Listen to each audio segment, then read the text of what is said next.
Oh, hang on. It's not 4. It's not 4. 2. It's 2, yeah. So you're the latest member of the band. Have you found it a good collaborative process then? Yeah. So everyone gets to say. So everyone's been writing songs themselves on this new album. Yeah, that's true. Yeah. To write, so I've like someone will have a riff, and they'll come to practice with riff, and then we'll write a song around that. That's good then. How have you found this new album then, the whole process of actually making it? It's going pretty well. We came down first, did like a guide track, did all drums, and put my bass down and guitars and vocals, and it sounded really well. Yeah. It sounded better than what I expected, really, so it's good. Is there any song in particular that you're looking forward to playing live? Son of God, that's one of the newer ones, that'll be pretty good. And Nostalgic Sunset, what we were just listening to as well, that sounds really good, really epic. So. How do you feel the band Quiche stand out apart from other bands around here and the local indie scene then? That's a tough one. I suppose we're doing our own thing. Like some of the lyrics are quite punky, so it's quite old school, like 70s, 80s kind of style, but also quite in a modern way as well. Yeah. Hey, if you know anybody wants to buy that keyboard, that Casio, yeah, I don't know, 100 quid. That big? I'll actually know, because I think my dad might have. I nearly kept it, and I thought I'll get rid of that arranger, but now I'm messing like that. I thought I don't need it. Yeah. So it's got to be right, I think. So how do you feel that this album's progressed from the last one then? It's a lot darker, weirder and heavier, I'd say, compared to the last one. Last one had a processed sound. It sounded like really clean and vibrant, whereas this one's got more raw, dirty vibe to it, I'd say. Yeah. Do you think that's helped with having a new bassist in there as well? Yeah, he's definitely helped it come along in its own right. He's basically brought his own stamp to the band, and it's basically definitely brought it to like a new level, I'd say. That's cool then. You've got a new keyboard as well, so you're bringing a whole new sound to this. There's a lot more variety as well. So you think you've progressed as well? Yeah, I mean, I've been stuck in using 80s keyboards like the Casio CZ 1000 and 5000 for what seems like pretty much most of my time with a band, so I thought it's time to step it up, and I've tried a Roland AX09 guitar. It's still got the retro sound, but yeah, it's got some like more fuller, vibrant, more punchier sounds to it as well. That's cool. Have you got a favourite track on the album then? I've got a few actually. I can't really pick one that's going to. No, I can't really pick one out of all the tracks, but there's a few favourites in there. Definitely Son of God's one of my favourites, and I'm quite liking Under the Conservative, Crush and Barry Was a Raver. They're the ones that stand out for me. That's cool then. And how do you feel about the music scene in general, especially like the independent scene around here? Well, it's not really it's not as vibrant as it used to be, and I think that's why we're still kind of kicking about, really, trying to keep it going. So if there are bands around Rotherham, might pull your thumb out. Let's basically get scene back going in Rotherham, because we do need a scene in Rotherham. It used to be big back near like front end at Millennium, but kind of died off in like recent years. So it'd be nice to bring that back.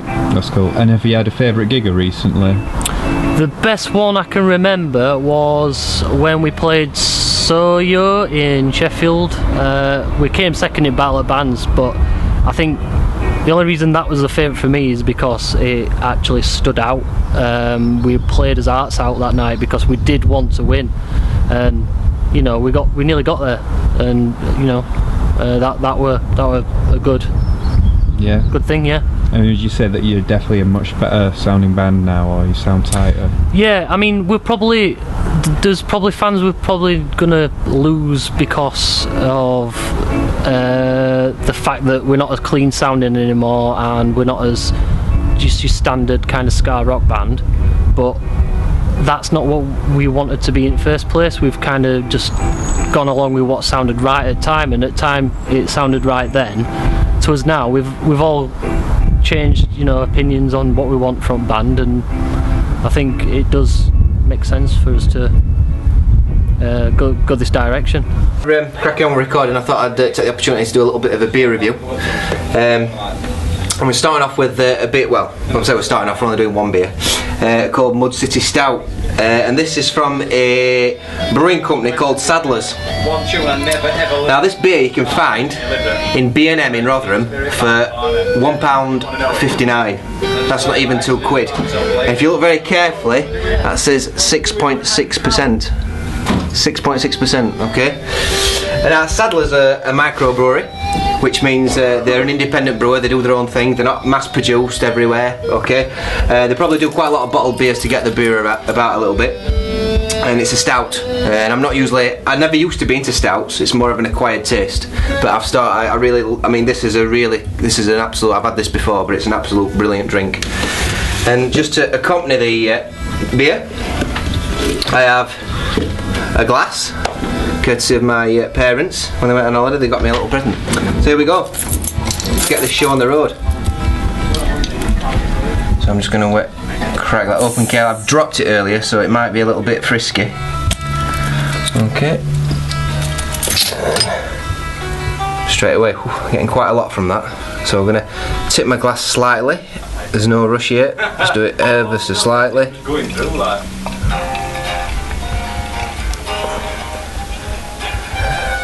I'll leave it at that for now.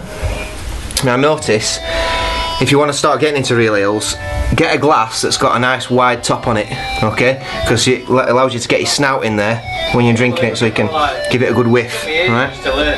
So first of all, before I drink this, I'm getting quite a lot of, there's quite a lot going off. I can smell chocolate, there's a subtle fennel smell going off. A slight coffee. A lot of stouts have coffee in there, but this is it's in there a little bit, but I wouldn't say it's dominant. There's a bit of chocolate in there. I'm picking up licorice actually, kind of like root, not your sweet licorice, but like root licorice, you know, like that wooden that you can buy, you know, that stuff that's like a piece of bark. So yeah, I'm getting that in there. It smells absolutely lovely, so I'm going to dive in.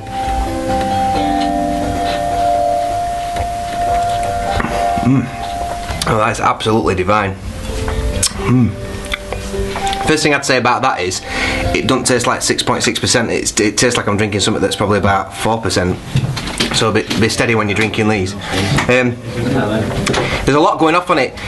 One of the problems with a lot of stouts is there's too many flavours going off, or there's one flavour that dominates and it completely destroys its flavour. So you get these coffee stouts and it just tastes like coffee, or you get a lot of chocolate stouts and it just tastes like they've just poured loads of chocolate into it as like an additive, and it just doesn't taste very nice.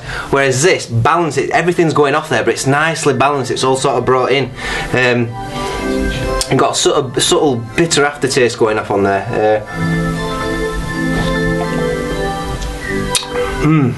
It kind of makes you want to keep going back. It's got almost like a bit of a sort of a milky taste to it, that milky sort of effect when you drink milk. Almost got like a mild, when you drink a mild beer. It's almost got that sort of thing going off. It smells absolutely gorgeous. Anyway, chin chin. Yeah, that's the kind of thing I'm looking for. Oh, man. So what's considered the verse? The heavy bits, basically, when it's like got the mono kind of keyboard. So if I take it from when it comes in. Yeah.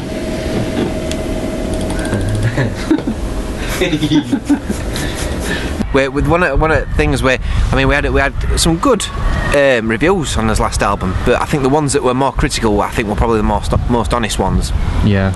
And a few of them picked up on the fact that it was like an album that didn't belong. Like, there was great bits on it, but there were some bits that they're probably all right in their own merit, but they didn't fit as an album. Like, it sounded like a different band were playing them, and it made it difficult. It's not an album you can just put on and listen all the way through, because it's too on and off all the time. There's bits of it I like, but there's other bits I just think. Do you think then really like the last album was ideal for the digital generation in that you could just pick and select any track that I you suppose so. I'd not thought about it like that, but whereas with this album it sounds definitely like you've actually made a proper album that's meant to be listened from beginning to end. Yeah, I think we just want to. Yeah, I think that was his ambition. It's definitely mine anyway, just to make a good album. It's a lot. There's not as many tracks on this one. It's 10 tracks, so it's a nice number.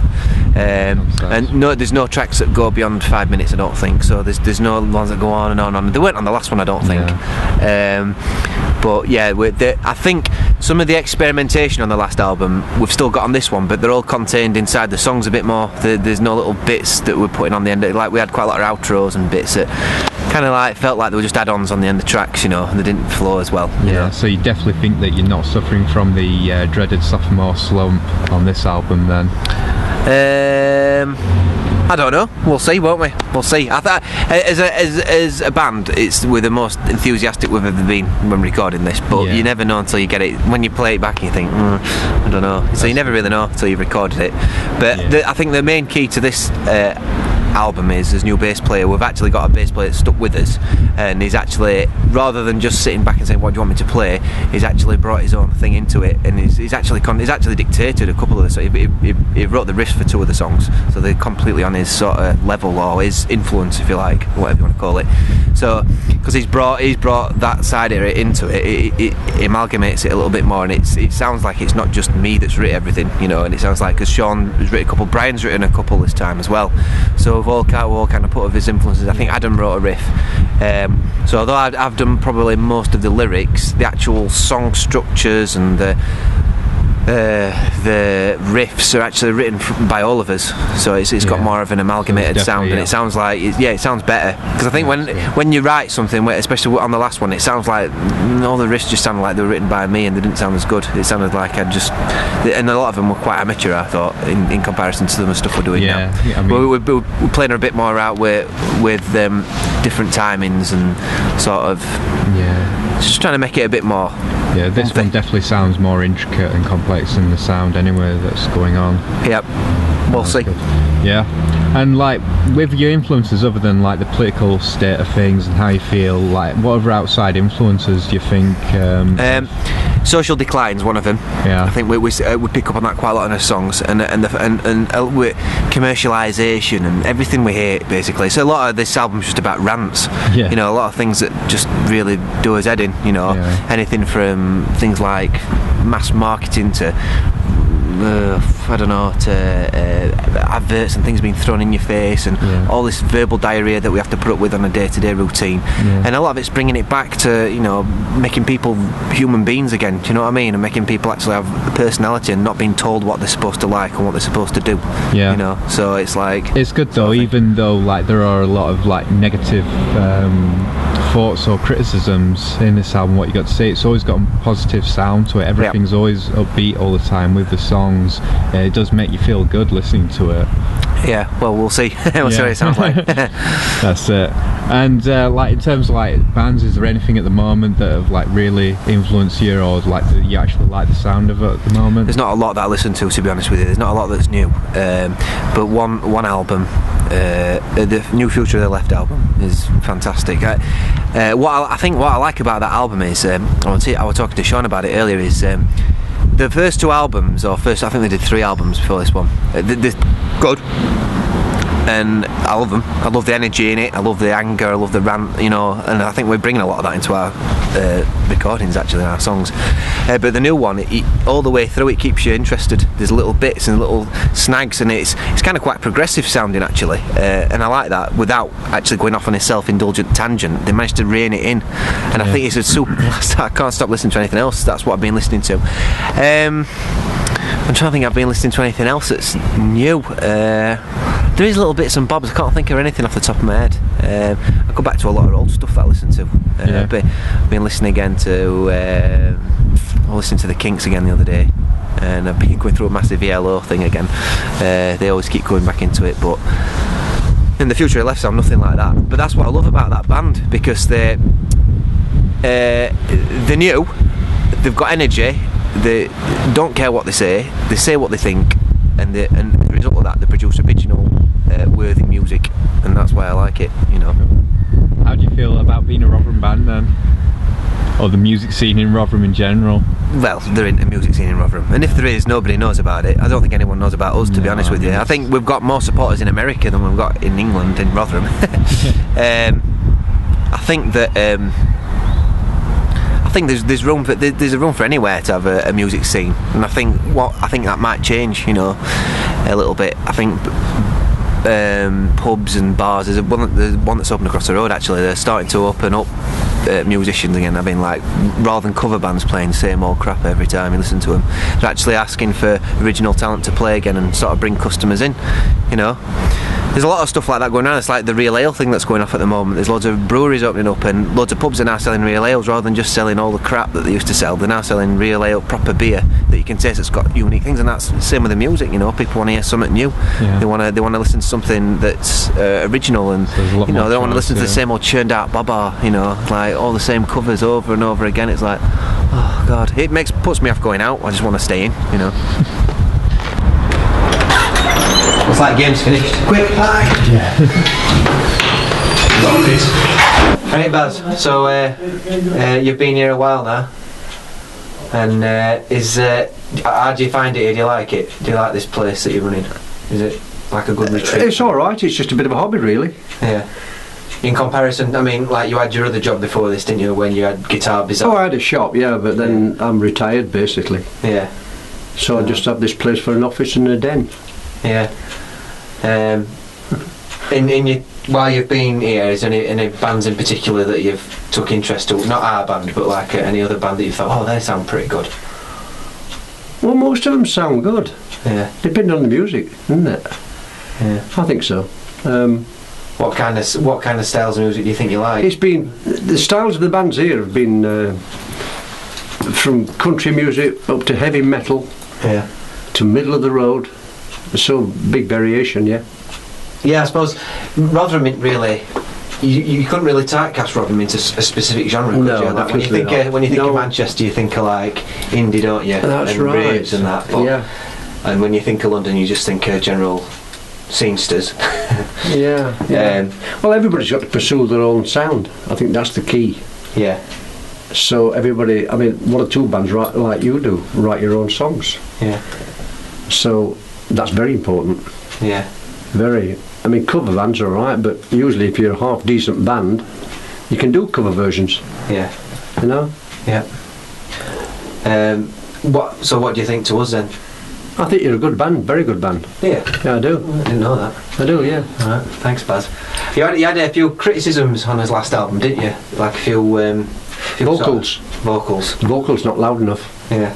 But that's down to balance, and that's down to the engineer, Yeah. isn't it? That's down to Brian, isn't it? Yeah, example Brian, yeah. Yeah, that blaming Brian. But no, that, yeah. That was only a criticism. Apart from that, you've got a good sound. Oh, cool. Very good. And I like the songs you write as well. You sound like a kid gone to his room. It's closed.